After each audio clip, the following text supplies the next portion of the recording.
All right, kids, we're back. Week 6. Week 6, recovering a sense of abundance.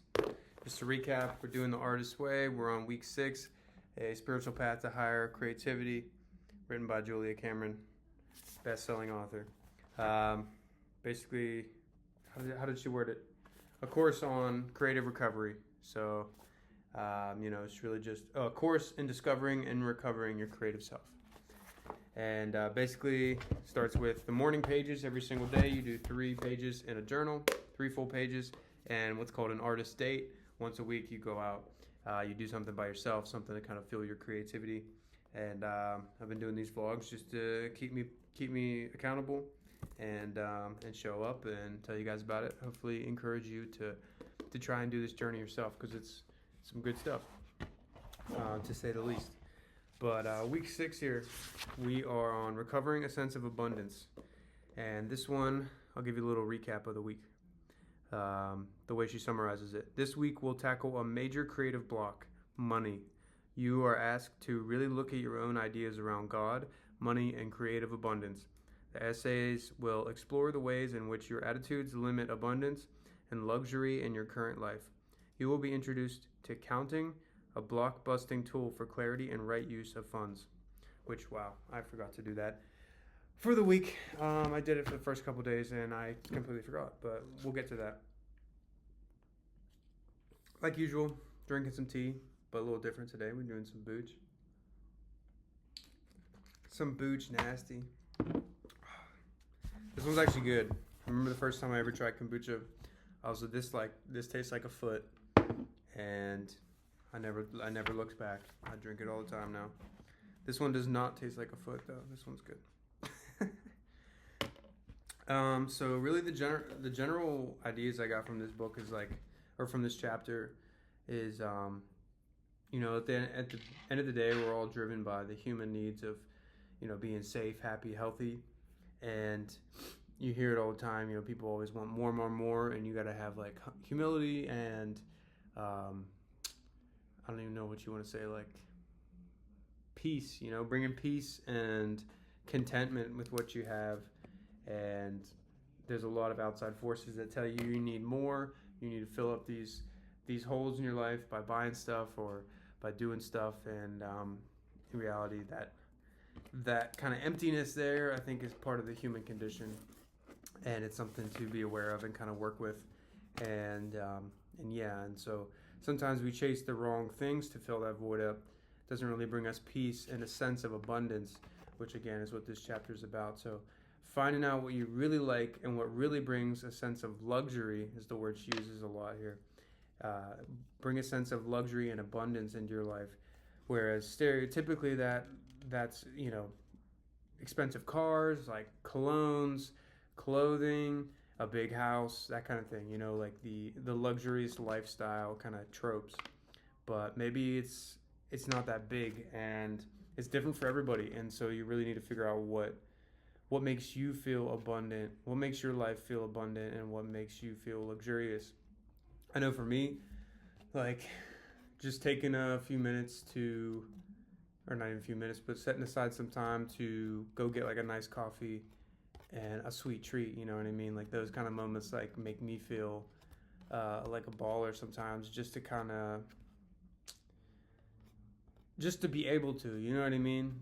Just to not feel like you're on go mode all the time, and you can just, enjoy a scone and a coffee and the view and let the time pass instead of being on a schedule and stuff. And that, I guess you could say that's the feeling of abundance in time is what that comes down for me. But, those kind of things is what she kind of makes you want to focus on this week, is what are those things that make you feel luxurious? What maybe it's the stereotypical self-care stuff, like a face mask or a massage or, shit like that.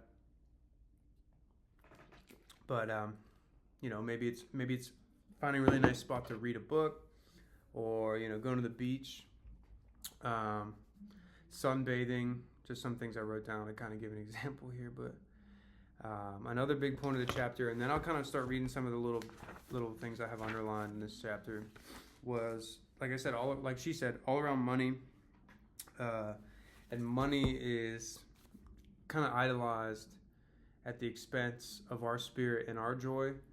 And we think that money's going to solve a lot of our problems, or that we need to keep pushing to have more money, or we push aside our own creative endeavors or our own, what our callings and what our heart's telling us to go make more money. Or we need to make money and we need to pay the bills. So, creativity is not going to pay the bills. And that pushes our creative energy aside. And one of the basic principles of this book is that the universe is just pure creative energy.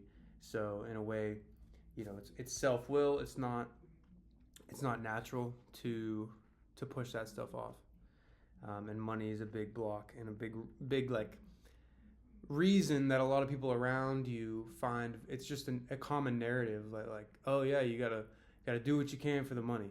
And I think this chapter tries to challenge that in as healthy a way as possible. But some other things I have wrote here is like, we act like money is this entirely societal thing that's separate from the universe, but the universe acts through money just like anything else.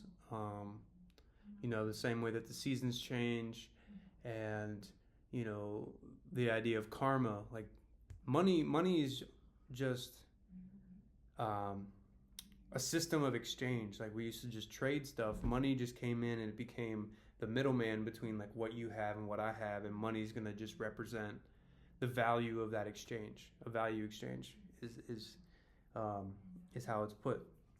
So there's no reason that the universe like doesn't work in that way. The same way that there's universal energy between like the way people communicate. Money is just kind of like a way that people communicate and interact with each other, and so it is very universal. As much as we may not think of it that way, and we think of it as separate of, spirituality and all the gushy shit that I love. But money is definitely in the middle of that as well. And sometimes we act like, another concept here is that sometimes we act like God, or whatever you want to say, like the universe, the creator, whatever, acts like a strict parent who punishes you and makes you, one of the examples here is like, you want to be an actress, but you're just like working at a diner, and we think that God is this version of a person that's gonna like just makes you work at the diner. But in reality, the universe shows a lot of examples as to why it actually it's a very creative place. Like, the universe is pure creative energy. So some of the examples is like, look at snowflakes. She says, that kind of shows that this creator looks suspiciously like someone who just might send us support for our creative ventures. It's her words. So it's like, come on, to think the universe isn't going to support you to do your creative work and to lean into that stuff is like just bull, and that's what we're getting over here. So that being said, let's see what else we got underlined. Right off the bat, I underlined, listening to the siren song of more, we are deaf to this small voice waiting in our soul to whisper, you're enough. And I think that's the big thing. Like I said, people try to fill voids up by buying stuff and getting more physical things, whatever that is to them, that they value or were told to value, trying to fill that void up in themselves. And we cling to our financial concerns as a way to avoid not only our art, but also our spiritual growth. Our faith is in the dollar. I have to keep a roof over my head, she quotes. We say, nobody's going to pay me to be more creative. We are awfully sure about that. Most of us harbor a secret belief that work has to be work and not play, and that anything we really want to do, like write, act, dance, must be considered frivolous and be placed a distant second. This is not true. We are operating out of the toxic old idea that God's will for us and our will for us are at opposite ends of the table. I want to be an actress, but God wants me to wait tables. This scenario goes, so if I try to be an actress, I will end up slinging hash. So that goes to the example I was saying earlier. Like, you know, those urges you have in you are universal. So like, don't think the universe is punishing you. Like, that's just you getting in your own way and putting your financial concerns over what your heart wants. It takes a leap of faith in a lot of ways, because money struggles are very real. Like, that'll very well like put people out on the street to not have enough money. So this is, it's a big band-aid to peel off to some of the, to internalize some of this stuff. Another one that really hit me was, many of us equate difficulty with virtue and art with fooling around, and that hard work is good. A terrible job must be building our moral fiber, something, a talent for painting, say, that comes to us easily and seems compatible with us, must be some sort of cheap trick not to be taken seriously. And I love that, because it's like, I don't know, I fall victim to that all the time, is feeling like things need to be hard. Things need to be harder than they seem. And I do that with music all the time, and I think sometimes it can make it better because I add more layers, or I make it more involved because I just, I feel like it needs to be more difficult, and that maybe makes it come out better. But like, doing what comes naturally, like, success should be easy, right? Which is so counterintuitive to what we've been taught and what people say. But like, if you're doing, when I say success, I don't mean like having the most amount of money. I mean like making yourself feel fulfilled and doing what you feel like you should be doing with your life. Like, that's success to me. And it should be easy. And in a way, like, catch-22 is, or maybe that's not the right phrase, but you're gonna find financial success too. And that's kind of what this chapter is saying, is like, those things align way more than you think. Like, what your heart wants and your financial goals or your financial concerns, like, and dealing with those are a lot more closely linked than you think.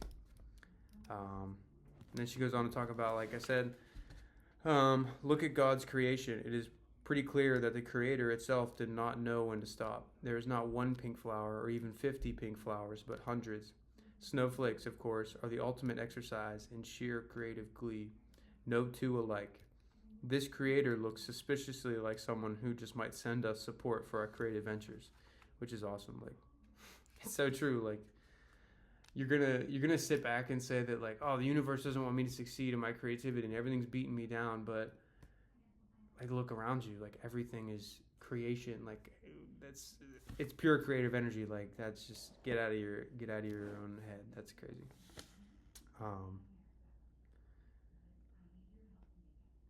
Another part here, let me read the chapter, or the little section, so it makes more sense. And so when it comes time for us to choose between a cherished dream and a lousy current drudgery, like a bad job, we often choose to ignore the dream and blame our continued misery on God. We act like it's God's fault we didn't go to Europe, take that painting class, or go on that photo shoot. In truth, we, not God, have decided not to go. We have tried to be sensible, as though we have any proof at all that God is sensible, rather than see if the universe might not have supported some healthy extravagance. Healthy extravagance. I'm going to underline that again, because that's a good little phrase. But yeah, it's like, you think God's reasonable? Like, these things are fucking like, the universe is crazy. Like, let it be crazy, and be crazy yourself in a lot of ways.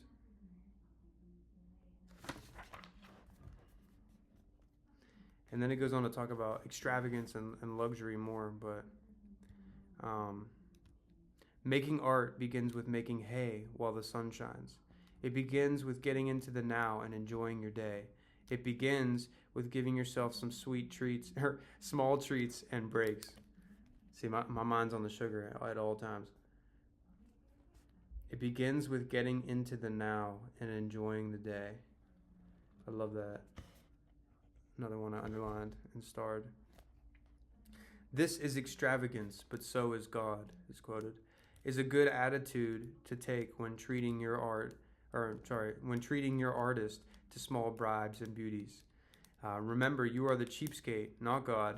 As you expect God to be more generous, God will be able to be more generous to you. Again, I'm saying God a lot, but if you're not religious or you have a broader perspective than just like, Christianity, just supplement the word universe or whatever makes you feel more comfortable. But that's what she's saying. What we really want to do is what we are really meant to do. When we do what we are meant to do, money comes to us, doors open for us. We feel useful, and the world we do and the work we do feels like play to us. And then she goes on to this section about luxury.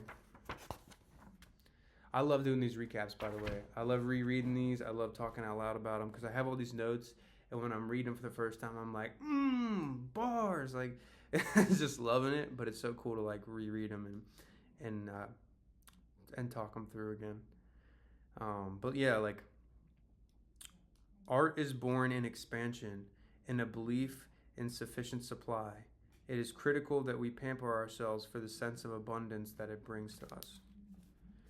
And when I read that the first time, I just think about like historically, there's a lot of times in history where art is looked back on in a way to kind of reflect the times. There's certain artistic styles that were born out of like times of war or poverty, and it's just interesting how those things are all linked. And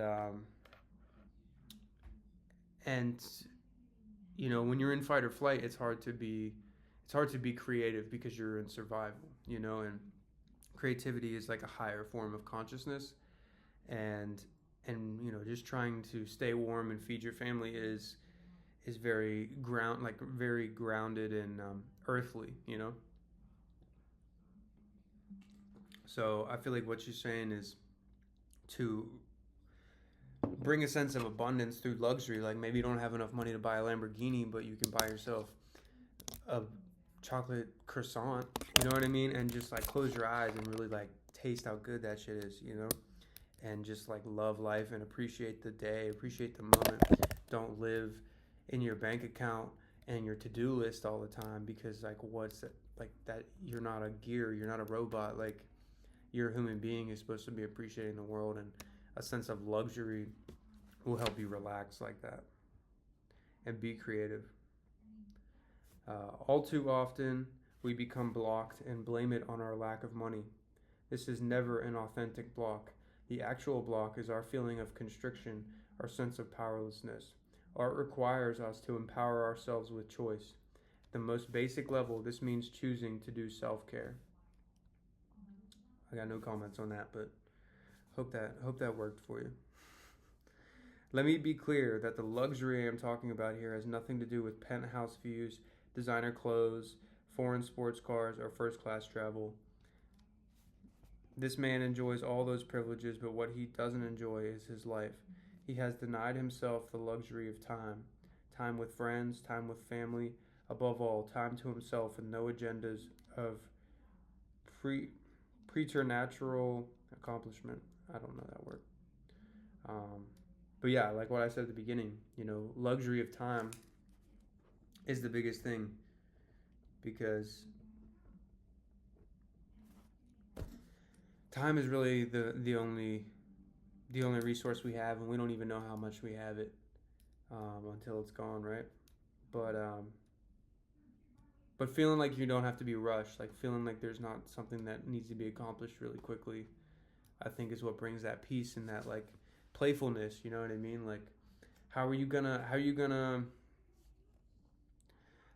like create something super awesome or playful, or open up to like, hey, what happens if I do this or do that? If you have a time, like, I can see the perspective of, I don't have time to doodle. I don't have time with this shit. Like, I need to get X, Y, and Z done. You know what I mean? And that playfulness and like that willing to make mistakes and quote unquote waste time. Like, it's never wasting time. You're just experimenting, and making a bunch of stuff that you eventually throw away is not wasted. Like, you literally just got all of that out of the way for the next thing that could be awesome. You know what I mean? And that's why I'm always Um, like the other day, there was this conversation on Instagram in these comments about some artist was talking about, um, you know, not finishing a song, like only writing songs that you like. And I was like, I don't like that. Because, I mean, it's super cool. Like, if you're really not feeling it, you don't have to force yourself. Like, you want to enjoy it for sure, enjoy the process. But at the same time, don't you want to practice like finishing the songs? Don't you want to like see the idea all the way through and you know get excited about the idea for sure? Like if you're not excited about it anymore, like yeah, maybe drop it and let it go. Let the idea go find somebody else, and somebody else will bring it to life. Maybe, but at the same time, like it just sounds so restrictive to be like, oh, I don't like this one line I added, so I just got to scrap the whole song, or this is not like a style that I usually do, or I don't expect this to be like my style as an artist, so I'm just gonna not finish the song. Like that sounds like you're kind of crushing your creative like flow in that sense. I don't know what I'm saying here, but um, yeah, I hope that had something to do with what I was just talking about because I have no idea why I brought that up. Luxury of time, like be playful, just do some weird shit, be weirder for the love of God, be weirder, like shit. Couple other things. Give me a minute. I'm reading.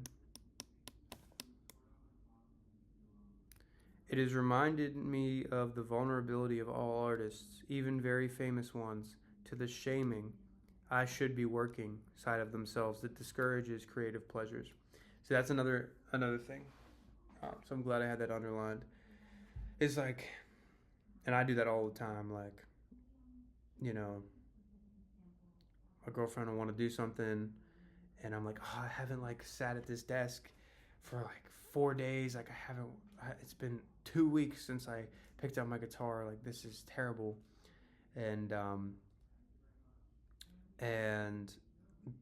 in a way, like you want to come back to it, but you need to have that balance of like, you don't want to discourage creative pleasures, like she says here. Like, excuse me, you don't want to take parts of your life out that are gonna maybe make you a better artist as a person, like a better person. And what she says here, like in order to thrive as artists, and one could argue as people, we need to be available to universal flow.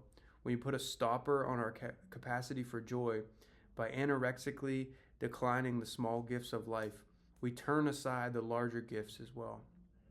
So it's like just be as much as go with the flow as you can, because that flow is what brings the creative ideas.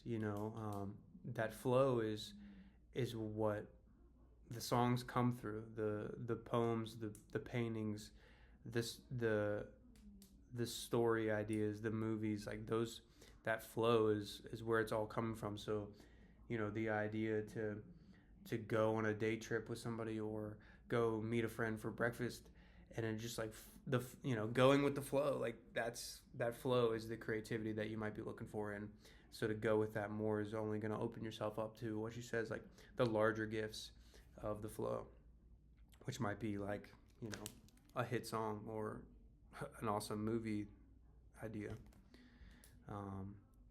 And then she goes on to talk about like what gives us true joy. Like luxury is a learned practice for us. Blocked artists are often the Cinderellas of the world, focused on other things at the expense of ourselves. We may even be threatened by the idea of spoiling ourselves for once. Don't try to let go of Cinderella, my writer friend Karen advises. Karen, keep Cinderella, but focus on giving yourself the glass slipper. The second half of that fairy tale is great, which is cool. I mean, I feel like there's a lot of like martyr syndrome with creatives and creativity in general. Like, I need to lock myself away and just be a channel for all the ideas. And people abuse drugs and alcohol and don't get any sleep, and close themselves off from loved ones because they're like, everything else is just a distraction. But in a lot of ways, like that's kind of gonna like kink the hose of like the flow of ideas, you know. And you gotta be a human first, and treat yourself, you know. But I think that's really it. And then it kind of goes into some exercises. One of them was counting, which was essentially a little pocket notebook, which I already had that thing on, and you already know. But was to take notes of, is this even the one? Yeah. Take notes of like what you were spending on. So I was just like listing out things that I had bought, like every little thing, you know, $4 here, $10 there, $50 there, and saying not only like what the charge was on my card, but also really like what value did it bring, you know, like sure I got it $12 at this cafe near my work, but no, I got a chai latte and a cinnamon roll, or you know, I paid $3 and I got some Skittles, but it wasn't just to buy Skittles. Like I donated $3 to this like local basketball team. These kids were like trying to raise money so they could fund like a trip to a championship or something. And so it was like just to kind of give color to like what I was buying. And I think the point of the counting exercise was to be like, where are you putting your money? Not only like in a sense of your budgeting, but for you, like, are you spending a lot of money on other people and their happiness? Are you spending a lot of money on bills? Are you spending a lot of money on food? Or are you spending money on creative, you know, art supplies, or advertising and stuff like that? And I thought that was kind of the point. At least that's what I was starting to get out of it, was like, I could probably spend more money on my creative endeavors and put that resource towards that if I wanted to. And then we go on to some exercises that are like understanding your ideas of money. And again, more exercises that are like just trying to understand what you like and what you don't like. And this one that got me really hyped was collecting rocks. And now I'm just gonna like show my rock collection, because that's what really matters in this world. So we got this one. I don't know if you see that. It's some quartz. I found that on a hike. It's a banger.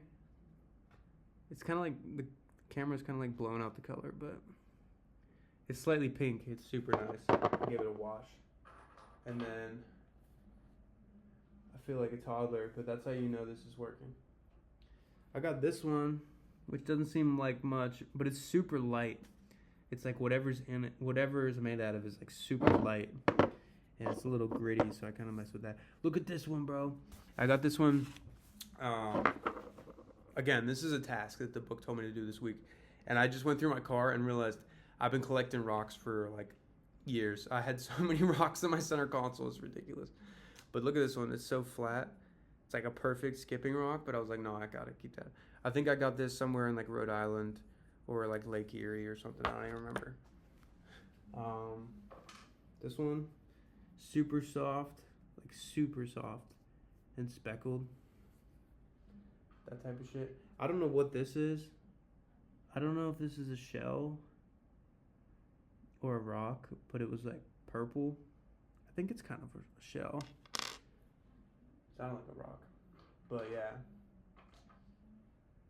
I don't know. Ones that just feel good or like are really satisfying shape. Like this one, super round, super smooth. Like this feels like a marble countertop or something. It's awesome. But one of the things he advises was like carry it around in your pocket and just remind yourself like nature's the shit. And I don't know, kind of like a fidget spinner. Honestly, just like a comfort item. So I've been doing that, or I will be doing that. Throwing out some old clothes. Also told me to pick flowers, but I don't know. I'm not really about that, which is so ironic. Just because we already, you know, my Instagram handle and stuff. But I don't know. I just like, sorry if that was super loud. But yeah, I don't know. I don't want, nature's gonna do its thing. You know what I mean? I don't want to disturb nature. I'll let the flowers be and appreciate them. But maybe I got to do it for the book. It's still on my to-do list of artist way tasks. So some other ones like send postcards out to friends, which I should do. Write some letters to some friends back home, and yeah, that's it. Week 6 in the books. Week 7, we'll be back next week. I'm gonna do my morning pages. I'm still a couple days behind as far as doing them every day, but tomorrow's a new day. You know what I'm saying? I'm gonna go to the hot tub right now and feel luxurious, and life is good. So, peace. See you next week.